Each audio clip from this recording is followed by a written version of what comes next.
Hello, everyone, and welcome to the Jose Aliaga Show. Today, I have a special guest, someone who is a candidate for Michigan Secretary of State, who is very popular. Probably most of you know who she is. Her name is Amanda Love, and she also is a trustee of the Clarkston School. How you doing, Amanda? Oh, very well, Jose. Good to see you. Me too. I have been going around here from a lot of people, great things about you. Many people are very happy that you're running. We need a strong leader for this position of Michigan Secretary of State. With all that happened in the past four elections, it was a lot of controversy during Jocelyn Benson, and let's touch about that too. So first of all, can you tell us a little bit about your platform? I mean, everybody's happy you're running, but I want to hear more about your platform. Absolutely. Well, I got involved because of all the fraud that I've seen throughout the years. As you know, Jose, I do run campaigns for a living. I've also worked for the Secretary of State. I worked inside the Secretary of State's office under Republican leadership for Terry Lynn Land. I also worked in the Attorney General's office and various roles within the legislature. But with my roles running campaigns, I really saw a lot of anomalies and discrepancies, even dating back to 2017.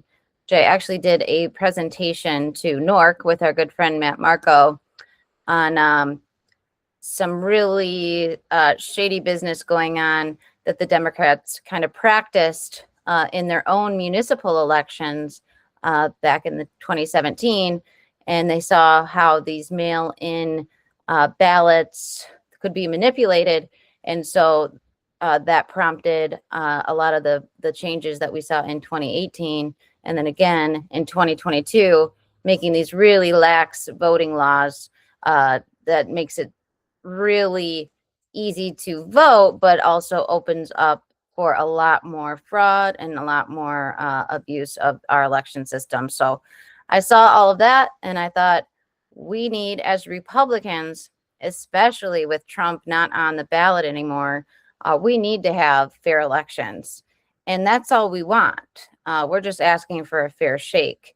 So I figured with all my experience in the election world and having actually worked for the Secretary of State, there was no one more qualified to fix our election system. So I do have a plan to fix it. If you'd like me to get into that now, we can, or we can touch on something else. Before I get to your plan, I would like to ask you, Mm-hmm. what kind of qualifications you would give to Jocelyn Benson right now? She failed, she's middle, she's okay, she's great. What do you think about her job in the last 8 years? She definitely gets an F. Definitely. Definitely. Yeah, our voter rolls are extremely bloated. She's circumventing our legislature, and she's making rule changes that are really, really unfair to Republicans, and they're very contradictory.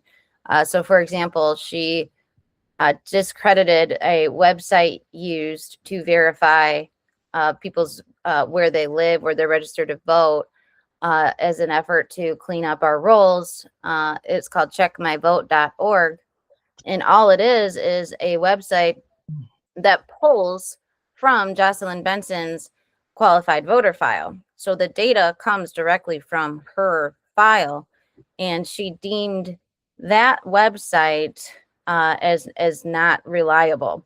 So it's very contradictory because it's her data. And then she's saying, well, you can't use it because it's not reliable. She also has made it so that clerks have to delete their poll book data 7 days after an election now. So she's already planning, in my opinion, to cover up the tracks on some nefarious behavior that she's planning to do in 2026, because, as you know, she's running her own election for governor in 2026. So we need to get a handle on it. And that is a huge conflict of interest to run your own election. That's not something that we should allow. That's true. A lot of conservatives are worried very worried about this election coming up on 2026.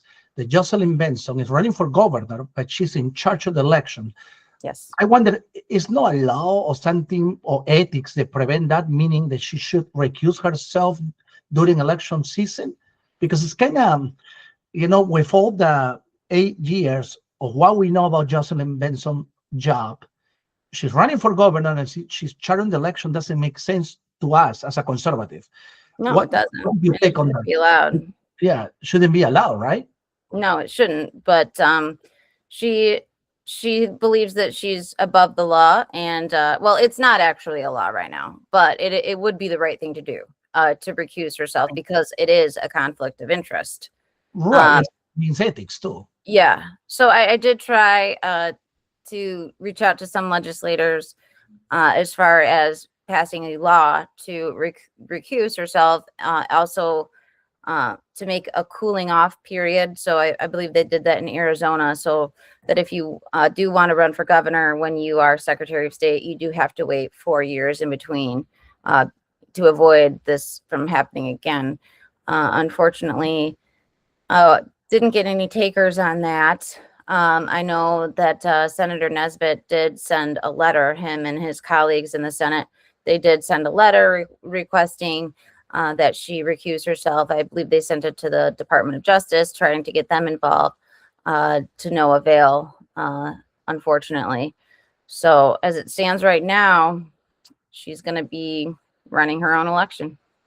Amanda, now changing the subject, as you know, it's a lot of concerns when the last election, we have a foreign student from University of Michigan, I believe it was Ann Arbor, was a Chinese who has a student visa.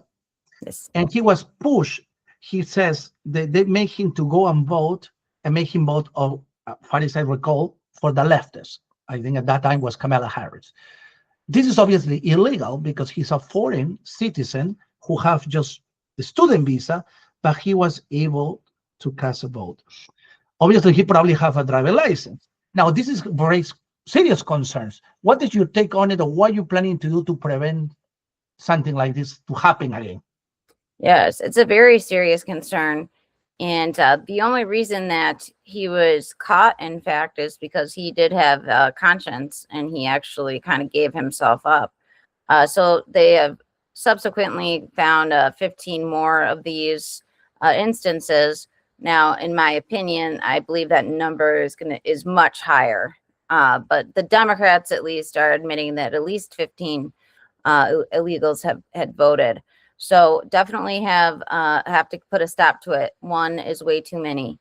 And actually, in that particular case, he only used his student ID. He didn't even have a license, but he lied on his registration form, said he was a citizen and everything. And with these lax voting laws, with these same-day registrations and the ease of getting these names on these voter rolls, he was able to obtain a ballot and vote. So I definitely have a comprehensive plan to avoid that. And we need to cross-reference our voter rolls with Social Security numbers. That's been done in prior administrations. It's easy to do. So I plan on doing that. If there is anybody who is here illegally, I will definitely report that and hopefully have them deported. And then there are instances where legal immigrants come and they are on a student visa or a work visa and they need to get a driver's license. Well, that's okay. They can get a license to drive, but there's going to be 2 changes under my administration. The first one being that they have to be proficient in English to get a driver's license and a CDL, because what's happening is there's interpreters in all of the branch offices, but additionally, they're allowing the person wanting to get the license, they're allowing them to bring their own interpreter inside with them, and they're essentially filling out the written exam for them. They're also driving with them in their car for their road test. So obviously the interpreter is not going to be there in real life. And so it's been causing a lot of accidents, and it's been in the news lately in California. And it actually did occur here in Michigan. I don't know if you know, Jose, but the tragedy of the Putman family, the driver of that truck was a Russian, and he didn't speak a lick of English either. And so when you can't read the road signs, it's very dangerous because it can be telling you to slow down, and you can't read it. And I actually got an email from someone, and I thought it was kind of an attack email because I got some attacks for these plans because they're aggressive plans. But it was actually the son of an immigrant, and he said that his father used to misinterpret signs all the time. One example he gave me was it said to drive carefully because there was ice, and he interpreted it with two words, which was car and then full. So he thought that meant to put the gas pedal fully down to the ground. And it was very dangerous situation. So that's one. We're going to make English a requirement to get a driver's license. But we're also going to give the person a driver's license. It's going to be a different color. Now, the reason for this is because just because you have a license to drive doesn't mean you're a citizen. So citizens can't vote. Well, similar to how young people, so they have a vertical ID. They're instead of horizontal, they have a vertical license. And so the purpose of that is if they go to a bar, they're not 21. Well, the bartender easily can see this license. Oh, I'm not going to serve you because you're under 21. So it'd be a similar concept there. They would have this different colored license. So the person working at the election site would see immediately, oh, this person is not a citizen, or yeah, they're not a citizen, so they can't vote. So that's my pink driver's license plan. And then that should really help prevent some of this, these immigrants voting in our elections. I see it's a good idea, and it's cost effective, because I remember back in the day, some candidates previously you running, they were talking about do something like Mexico. In Mexico, they have a regular driver license, an ID, and a voter ID, which is different. If you don't have voter ID, you can vote, but it's extra cost to taxpayers. What you're saying is we can maintain the same amount in the budget. The only difference is it's going to be a color or something vertical or not, to be able to identify who is U.S. citizen and who is not, who is a legal resident, student visa or work visa or any other visa. But that's a good idea. That way, when we spend more money, we know another item in the budget won't change, and it's cost effective. Because if we're going to the Mexican idea or other idea like that, it will cost more money. So I like that. That's a good idea. So you actually bringing new ideas to improve our system and make it more cost effective, and also bring more results, positive results. And Amanda, so now this very good idea, but now it's coming the election soon. Jocelyn Benson it appears that is creating more damage. Obviously, she wants all these people keep voting. Is something there that we can do to prevent that to happen, or just because a lot of people knows that you are well prepared, you actually have the experience because you work for Terry England for a number of years, and you know how to work with the Congress, with the state legislature to make those changes and the reform that we need. But now it's a lot of people afraid that this election in 2026 can be stolen in one way. Is something else that we can do with our delegates? How we can encourage people to be vigilant? Or what is your advice for people right now? Yeah, I mean, you hit the nail on the head with vigilance. I mean, we cannot stop. We have to keep making a noise about this, a ruckus about this. The 9th district sent out a resolution that's been circulating, basically calling on a lot of this for Benson to recuse herself. It actually goes as far as that Benson should be impeached. But there's initiatives going around like that. We have to keep the pressure on. I know, I mean, we can encourage our legislators to produce legislation. I think that I have spoken to my contacts over there. They're not opposed to it. I believe that, they kind of are of the understanding that Whitmer would never sign that. And so that's kind of why it's not really moving. So we can still encourage the legislature, though. But as far as making sure that our elections are more secure, we have to make sure that we are working the polls. We need election inspectors on election day, and we really need to just keep the conversation going.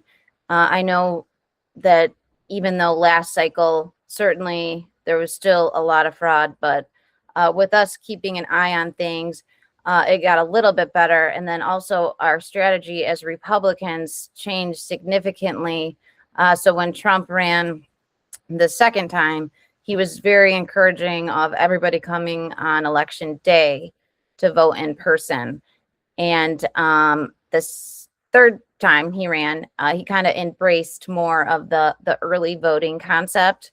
And I do think that we should continue with that method. Obviously, it was more successful because we could get the Republicans that are strong, hard Republicans, if they are voting early or they're voting by mail.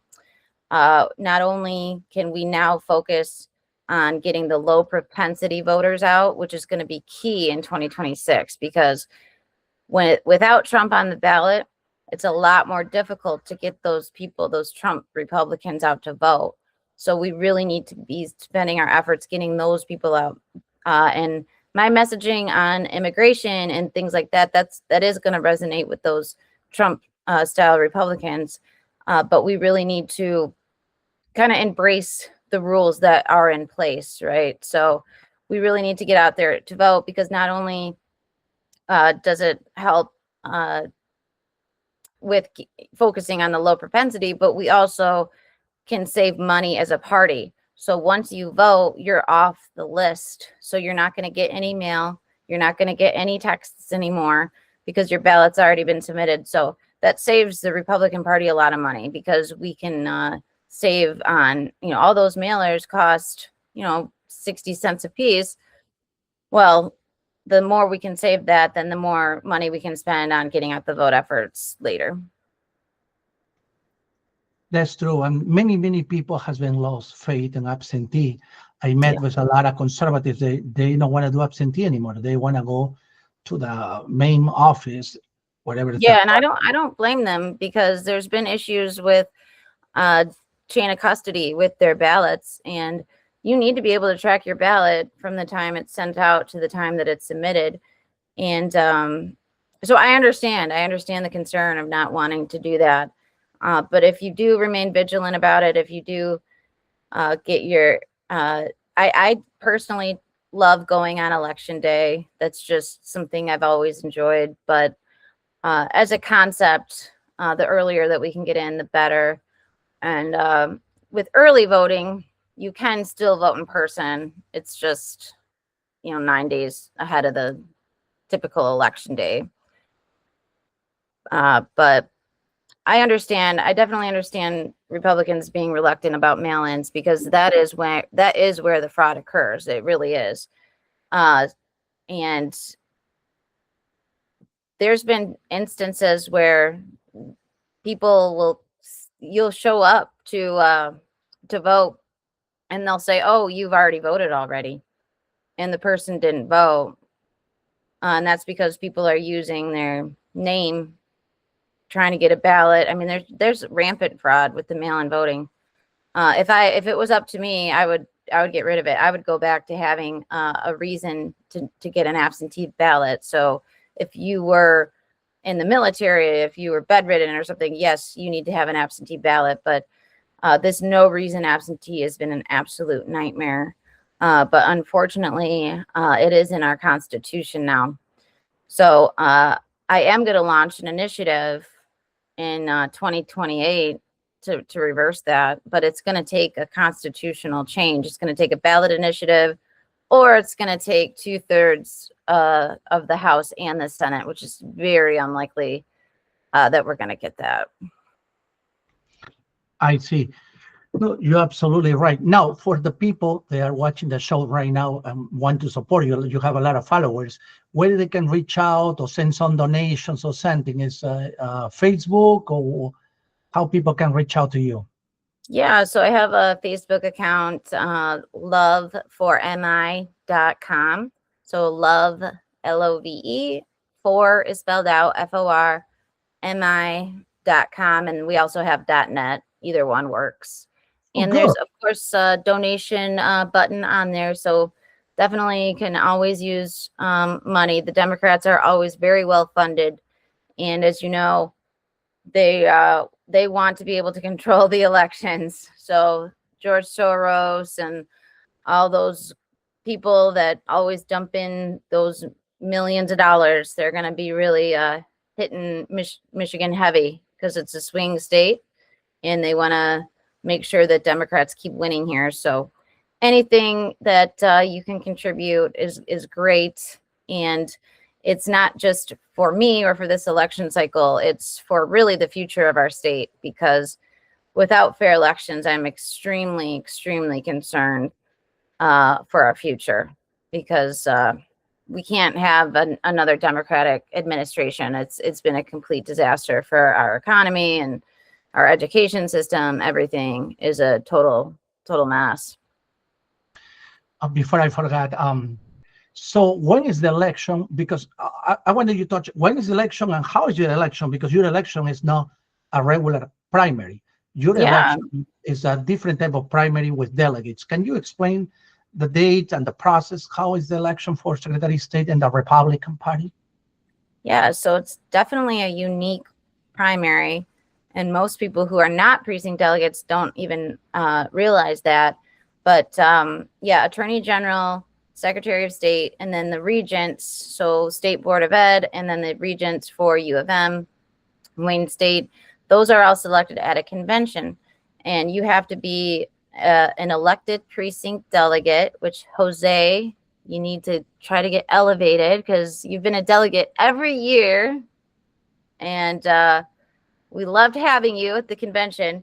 But yeah, you have to go to your county convention first, which is February 26th. And then you get elected to go to the state convention. And then the state convention is actually a nominating convention. So it's not the official convention. It's just nominating who we are going to elect at the real convention in August. So the nominating convention is March 28th. And then the August convention will be, I don't know the exact date for that. It'll be like the third week in August, third or fourth week in August. And then after that, then we'll have the November general election. Okay, so the delegates, the Republican delegates, actually are the ones that can actually go and support you on the state convention. But before that, they have to go to the county convention, get elevated to the state convention, and then they select who's gonna be the next Secretary of State and Attorney General on the Republican ticket. Now, Yes. do you know if Mike Duggan is having also in his independent ticket people running also for Secretary of State and Attorney General? No, I heard rumors that that might happen, but no, not that I know of. Now, the Libertarians, I know they have their own convention. I believe that they're going to be nominating somebody. So now, I mean, it's possible that Duggan tries to team up with some other party like that. But yeah, Duggan's running is just kind of an independent. So there's really not an independent, convention. So, I mean, I guess the Green Party, I don't know, they probably have a convention too. So, I mean, it's possible that Duggan does kind of team up, but it's going to be a very interesting year for everybody with Mike Duggan on the ticket. I think it helps Republicans. I think it helps Secretary of State in particular quite a bit. And I can explain why, because he's going to be, now he is going to pull in my opinion, he's going to pull a lot of Republican support too. A lot of people that I've met with are supporting Duggan, especially in the Metro Detroit area, in Oakland County area, that are Republican, that are supporting Duggan. But for the most part, he's going to be pulling a lot from Detroit, where he's the mayor, and he's a very popular mayor there. He wins with like 80% of the vote typically. And Democrats typically vote straight ticket. Well, now technically you can vote straight ticket Democrat on a ballot, and then you can cross over. So in their case, they could vote straight ticket Democrat, and then they could cross over to vote for Duggan. But most people aren't going to know that. They're going to think that they have to fill out the entire ballot. So that's going to help us as Republicans, because a lot of times the Democrats won't finish their ballot. So they'll just vote for Duggan. They might vote for Senate. And then beyond that, a lot of them will just stop because they don't care about anything else. So that's going to give the Republicans a real advantage. Sure. But hold on one second. So you're saying that the Democrats can vote for Democrats straight ticket, but when they vote straight ticket and they're voting for Duggan, but they already voting also for governor. Straight ticket will involve the governor of the Democrat ticket, though. Don't you? So for anything, you can put straight ticket Democrat or straight ticket Republican, but you can go through your ballot and you can fill out other parties. And the system is supposed to override. So it'll override your straight ticket and put the Republican, or in this case, the independent instead. Okay. But like I said, most people don't know that, or if they do know that, they don't trust that the system's going to do the job correctly. So they're not going to do it. They're just not going to vote straight ticket. I agree 100% with you that that's going to hurt the Democrats, and a lot of the Democrats in Wayne County is not going to go for a straight ticket, and they're going to vote for Duggan, and they may going to miss some votes to the Democrats. But the Libertarians, though, when it's no Libertarian candidate for governor, typically they vote Republican because align more with the Libertarian belief. Yes. But now that you're saying it's a Libertarian running, that may take 3 or 4% statewise. Right? I mean, that can be also little right there. Because and that's kind of the power or the leverage that libertarians have, is that they can elect those people. Now they can elect people and then they can drop off the ballot. So I think in some cases the libertarians might, and I'm just totally speculating, I don't know, but I mean, in some cases they could say, well, we want this, and then we'll have our candidate drop out and we'll support you. That's a common practice, because it's very detrimental to have and I believe everybody has the right to run for office. We're not a two-party system. Anybody can and has the right to run, but it is very detrimental, especially in Michigan and these swing states, when that 2% or that 1% of these third parties that can make the difference, that can make us lose. Yeah, I agree with you. You got a good point. All right. Well, thank you, Amanda. Thank you for your time. Thank you for chatting with me. I know a lot of people is going to learn a lot about the process for Secretary of State, and also your platform. Your platform is very interesting and I believe you're very cost effective too, and very innovative ideas. I mean, we have many Secretary of States. I watch a lot of them, but the first time I hear very practical ideas, they actually solving the problem, which is problem solving, and it's good always talking with you. Thank you so much. And then if you want we're definitely the campaign of ideas, and I'm the only candidate that's actually come up with original ideas, and that's been getting across, and so that's why we're getting so much momentum and support. And anything new with you, Jose?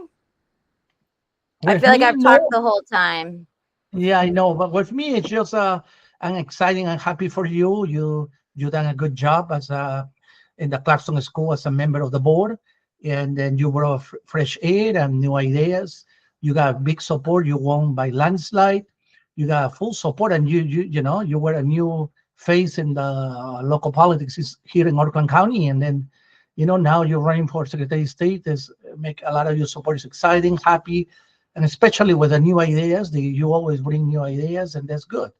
So for me, I'm happy. I know your family. I know you're a hard worker, and you work hard, and you have a good understanding about politics here in Michigan. We are happy for you. Wish you good luck. And then I know it's not Thank gonna you, be the last Jose. interview. We're gonna be having more interviews with you. And thank you, Amanda. Thank you for what you do. And I really thank you because you represent our voice. And I know I'm gonna see you up there very soon because I know you always do. You always sound like Amanda Love. Yes, she's Yeah. doing it. Well, thank you. Well, thank you, Jose. I appreciate your friendship and hope to see you and your gorgeous baby and wife soon. Thank you.